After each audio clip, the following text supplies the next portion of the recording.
Here today, but Pastor Hershey obviously isn't here. His mom's in the hospital. And then Terry and Phyllis, they're not here because their granddaughter passed away, so they're struggling with that a little bit. So let's keep those guys in our prayers. So when we started our church here, our getting together here, it was just our family, our kids. And then it grew, but it's amazing that we have such a small setting, but it's been so impactful for us, right? Your first time here, but you know, you kind of get the gist. It's never the same, so. It's never the same. You know, we started off in a circle in our living room, and each family member sharing a little bit, and we were going through a book, and we asked Pastor Hershey at one point, she didn't like to be called Pastor Hershey, he's just Hershey, who happens to be a pastor, if he wanted to participate, and he says, heck no, you know, kind of blew us off. He says, nobody does that. And then, so we were diligent. Stacy's had a vision, and it was good. And out of that, we've got a cousin or whatever, different to all of us, but Tate, you know, Tate didn't believe in God whenever he first started coming and thought it was silly, and now he's one of the most on fire guys that we know. So he runs a coffee shop just so he can have a ministry. And then out of that, it restored my relationship with Chris. And then Chris, they go to breakfast on Saturday mornings or Monday mornings or whenever. And it's amazing the knowledge that Chris has in his head on the Bible and the way he's able to share and grow and mentor. I think it's just incredible. Yes? Are we talking about our cousin Chris here? Yes. Yes. Your cousin Chris, he's going to get you next. You need to show up to breakfast on Mondays. You need to show up to breakfast on Mondays. Yeah, that's good. 8 o'clock. And then it's grown out of the ladies having, you know, their Bible studies on Tuesday afternoons. It turns into an all-day affair now. So it's good, but, you know, Stacy comes home and she's on fire for what you've learned. And I have this guy at work. He's kind of trying to figure out, he's struggling in life, whether he's a Christian or a follower. You know, he grew up a little bit, you know, thinking one thing and then realizing that may not be the truth. And he said, what do y'all do in the evenings? I said, well, I did tell you yesterday evening. We left work, we came home, Stacy got my Bible, she put me in the chair and she says, hey, this is what we learned today, and this is what we're gonna study tonight. So she shared what y'all learned in Revelations, which is incredible. So it's been good, and I like it. And now Jared's here. God's gonna get a hold of you and do great things. God's gonna get a hold of Tony and do great things, right? Man. Are y'all going to the revival? Reunion. Yes. So that's another good thing is I get to go to Stacy's high school reunion. Tony, And her husband, I'll actually know 3 people there, Stacy and Kim and Tony. So it's all worked that way. It's okay. There's not much. What is it, the 10-year reunion? No, it'll be 40 next year, yeah. Almost a 10 year. 39 in Houghton. Yeah. All right. So what I wanted to talk about is what Jesus called us to do. Let's start simple. I remember when Hershey first started his opening messages here, it was how to pray, you know, and we just broke it down real simple. And then I was going to a Bible study and we were studying Acts, a bunch of big muscle men that, you know, typically would never break down and share their feelings and cry, and they're all law enforcement, ex-military and things like that. We just broke it down every week. I like that. So what did Jesus call us to do? Well, let's break it down, and I broke it down into 5 things. So you have your cheat sheets there, so you can follow along. But Jesus didn't just save you, he sent you, right? which that's the first fill in the blanks, I believe. So the first thing he calls us to do is he calls us to follow. So if you turn to Matthew 4:19 in your Bibles, it says, "And he said to them, 'Follow me, and I will make you fishers of men.'" And the Greek word is anthropai, which refers to both men and women. So what does that mean? So the core idea is follow me and I will make you fishers of men. Follow me is relationship based. Jesus didn't say fix yourself first. He said follow me. Christianity starts with relationships, not performance. And before God uses you, he wants you to be close to him. And then after it says follow me, it says I will make you, which is transformational. Jesus said, I will make you. Transformation is not your job, but surrender is our job. You agree with that? Yeah. If you follow him, you will be changed. And then fishers of men is a mission. We are called to reach people intentionally. If you are following Jesus, people will be on your heart. Not fix yourself first, not be perfect. We just follow. So in the next line, Christianity starts with relationship, not performance. And before God uses you, he wants you close to him. That's a clue there, fill in the blank. Yeah. So are we following Jesus or just believing in him? Because there's a difference, right? There's a lot of people that believe in God, that go to church and agree with the Bible. But they're not actually following Jesus. I've had times in my life that I just went along because that was the right thing to do. That's the way we were raised, right? We were raised in church. You go to church, and then you go do whatever you want to do, and then you go back to church. So follow me, and I'll make you fishers of men. Everything about your life with God is in that one sentence. So following is a decision. Jesus didn't say, think about it, pray about it, or come back later. He just said, follow me. Following Jesus is not a suggestion, but it's a decision. Peter didn't negotiate. Matthew didn't delay. They got up and they followed. And I've had that specific point in my life where I know that I said, I'm going to lay down my life for you, Jesus, and use me as a vessel. Whatever you want me to do. And that was 4 or 5 years ago, and my life has been radically changed since that period. But you can't follow Jesus and stay where you are. So it's always a fluid relationship. So following is identity.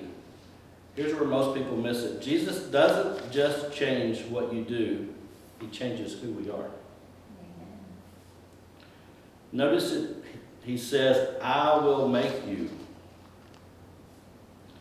God is not just trying to improve your life, he's transforming our identities. You are not your past, you're not your mistakes, you're not your failures. You are who God says you are. So following Jesus means new identity, new thinking, and new direction. Sometimes it means strapping on the seatbelt, right? Because we're fixing to go on a ride. And I know on my ride 4 years ago, it took me to 11 different countries, 14 different mission trips in that very short period of time. And then following leads to purpose. Jesus doesn't just say, follow me. He says, I will make you fishers of men. Following always leads to purpose.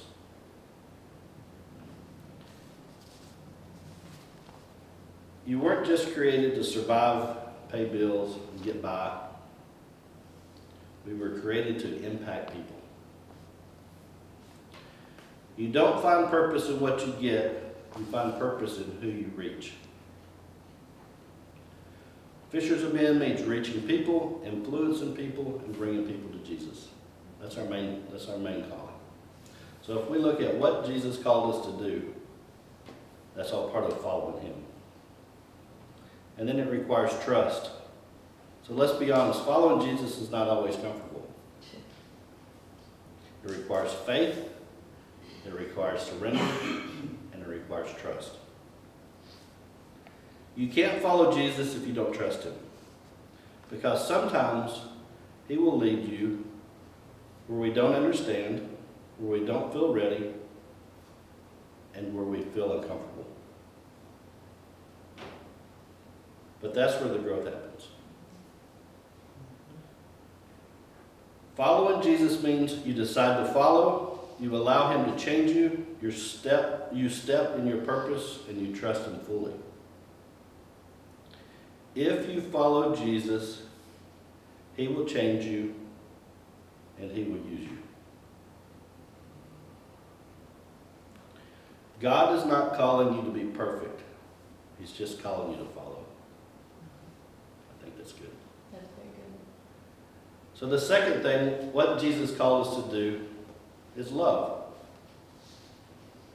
If you look at Matthew 22:37, go there.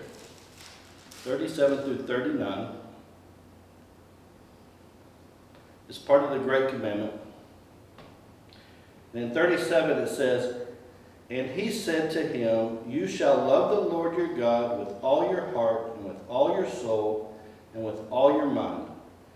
This is the great and first commandment. And the second is like it. You shall love your neighbor as yourself."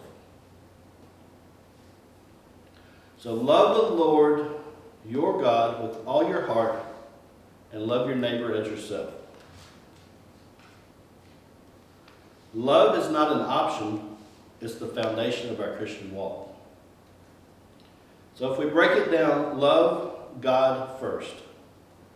Jesus started with loving God with all your heart. Not part of it, but all of it. Everything flows from your relationship to him. If you don't love God first, everything else gets out of order. Which I'm sure all of us in here have experienced. Yeah. Time and time again. Love people. I know when we go around the world, it's easy to love on people that you don't know. Yeah. Sometimes it's hard to love on people that you do know. It's hard to love on the guy across the street, plays his music too loud, or whatever the case may be. But Jesus connects loving God with loving people. This includes different people, hurting people, and even those who wrong you.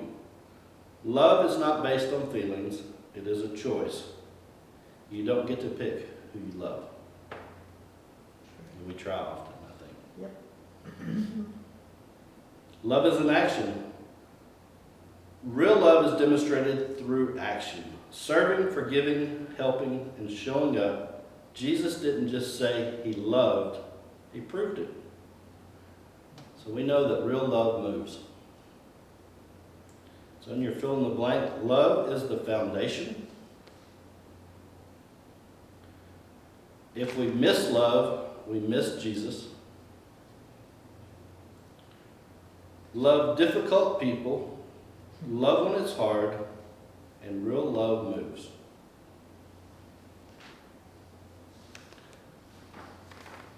You know, here's what I've learned is everybody just wants to be loved. But not everybody knows how to love. And until you learn how to love people, you will never step into the life God has created for us. You have to keep in mind that loving people is not an option, but it's our calling. It's what Jesus called us to do. People are our purpose. God didn't put you on earth to just make money or build a life or chase success. He put us here for people. You don't find your purpose in what you do. You find your purpose in who you impact. Your life is about relationships. Your influence matters.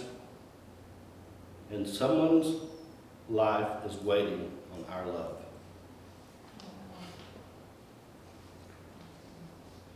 I've seen it through Stacy many times. We'll be in a restaurant, or we'll be on vacation, or we'll be wherever. And she may just have a simple word for somebody, but it's so impactful that they may not remember what she said, but they remember that somebody loved them that day. We've impacted them, and that's what we're called to do, is called to love. You don't love people because they deserve it. You love people because God loved us. Love when it's inconvenient, love when it's not returned, and love when it costs you something. And a lot of times that's something that could be just as easy as, our pride. Going over there and sharing. I think we were in Paris or somewhere. France. And Stacy's, these guys are sitting next to us. We're at the community table where they bring the first round and everybody kind of eats, but nobody knows who each other are. She says, "Hey, I got a word from you from God. It might sound odd to you." And they're like, "Well, it kind of does, because we don't believe in God." So it was uncomfortable. But at the end of the day, they knew that God loved them, even if you don't believe in God. We've been walking through the jungle, and we've prayed for people, and they'll say, "Oh, I don't want you to pray for me because I'm Muslim." God doesn't care that you're Muslim in that situation. God just wants to show your love, and He does that through us. Hurt people struggle to love people. If you don't deal with your hurt, you'll never pass it on to others. Hurt people, but healed people help you. Oh, that's good. So unforgiveness blocks love, offense hardens your heart, and healing frees you to love again.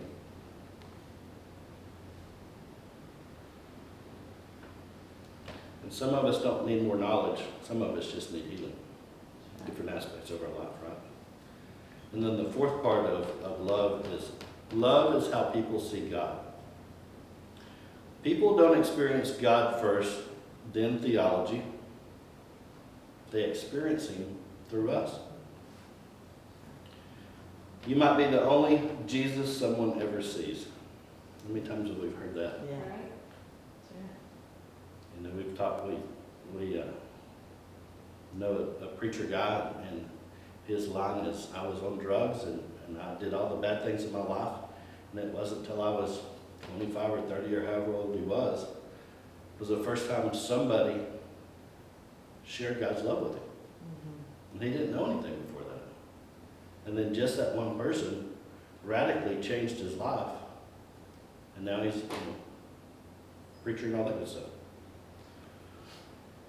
So your kindness matters, your patience matters, and your word matters. Love is the evidence of God in our life. The fifth part is love people into transformation. We don't fix people, we love people. Because love does what pressure never could. You can't change people by controlling them, but love has the power to transform them.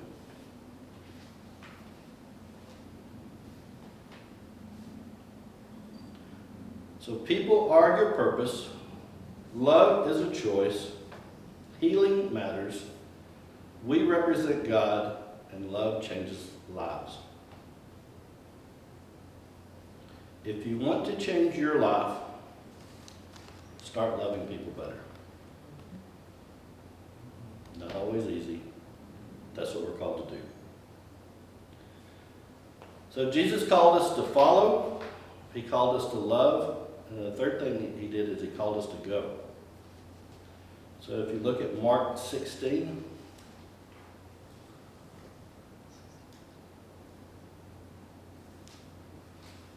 Mark 16, verse 15.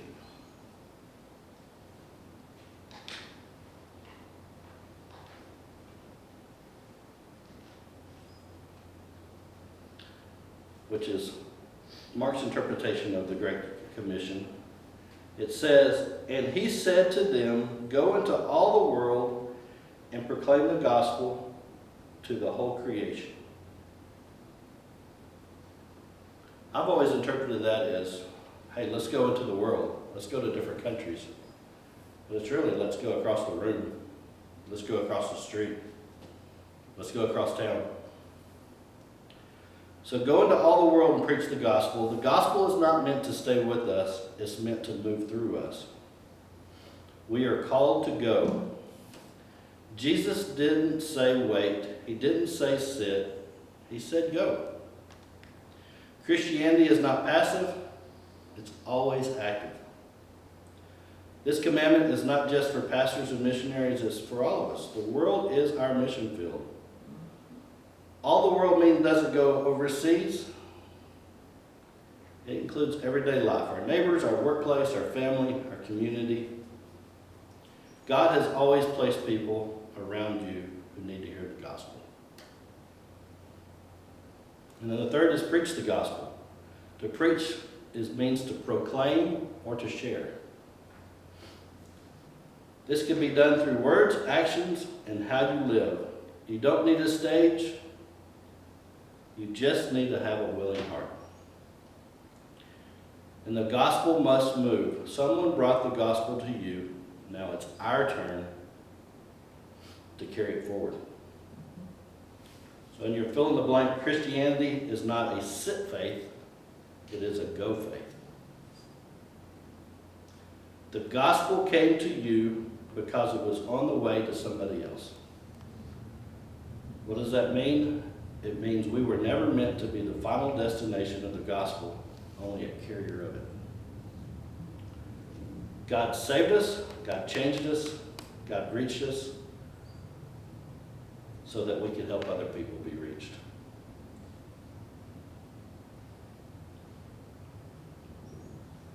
So the question is, when was the last time your faith actually moved you? Not just what you believe, not just what you know, but something you did because of your faith. Because here's the truth, a lot of people have a sit-down faith, and Jesus called us to have a go faith. And I may be saying this to you guys, but I'm saying it to me too. The core idea of Mark 16 is the gospel is not meant to sit with you, it's meant to move through you. The first point is Jesus said go, not stay. Jesus didn't say, let's stay comfortable, let's stay safe, let's stay where we are. He said go. Following Jesus always leads to movement. Faith that doesn't move is faith that isn't growing. So if we're getting real, it's easy to come to church, right? It's easy to hear the message. It's easy to agree with truth, but never actually moving. I've been there a lot of times in my life. Your world is your mission field. Jesus said, go into all the world. Our world is our family. It's our workplace. It's our neighbors. It's everybody that's involved in our life. You don't have to go across the world. You just have to go across the room. God has always placed people in your life, and it's on purpose. You are not where you are by accident. You're there by assignment. And then it says, preach the gospel. Some people hear preach and think stage, microphone, sermon, right? Then they break into a full sweat. But that's not what Jesus meant. You don't need a platform to preach. You just need a life that reflects Jesus. So really, this is what preaching should look like for all of us. Is sharing your story, loving people well, and speaking truth when it matters. It's not about being perfect, but it's about being willing. You don't need all the answers. You just need to point people to Jesus. I think that's important because I know I don't have all the answers. But if you get out there and do it and say, there's Jesus, this is my story, this is my testimony, this is who I know. Let's sit down and have a discussion. Because at some point, somebody prayed for us, somebody spoke to us, somebody invited us, and somebody loved us. And the gospel didn't start with us. The gospel came to you because it was on its way to somebody else. If it stops with you, it was never meant to be. Faith that stays contained becomes stagnant. I think us as Christians become stagnant sometimes too. And then we're talking about go, but go requires courage. Going takes courage. We might feel awkward. We might feel unprepared. And a lot of times we feel unsure. But courage is not the absence of fear. It's moving forward anyway. God is not looking for perfect people. He's looking for willing people. You don't have to be ready. You just have to be available. And that's how I got started several years ago. I led the prayer of, or said the prayer of, I'm available. Use me how you want to. If my friends think I'm crazy, if my family thinks I'm crazy, not my personal family, my other family. Well, you thought I was crazy. Well, I did.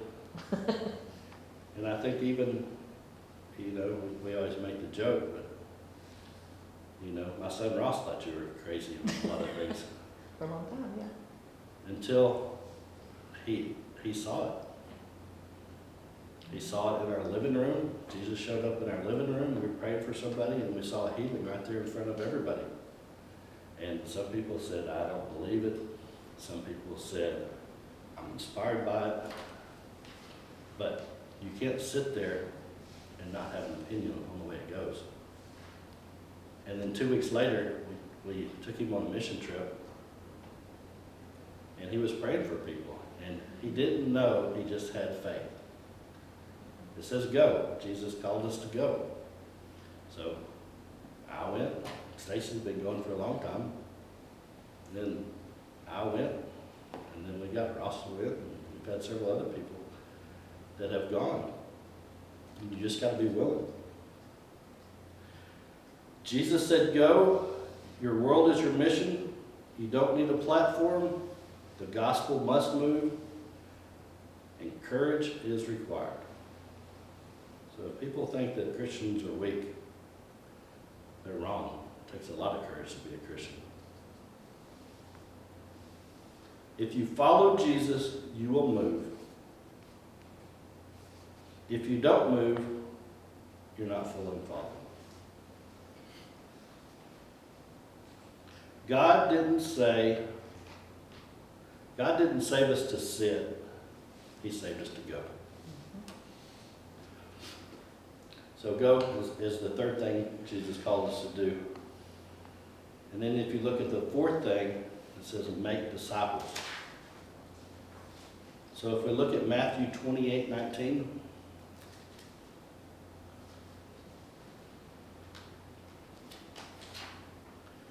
Matthew 28:19, the last chapter in Matthew.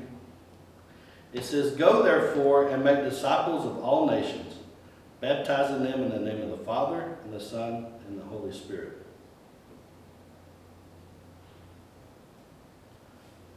We're not just called to believe, we are called to build people.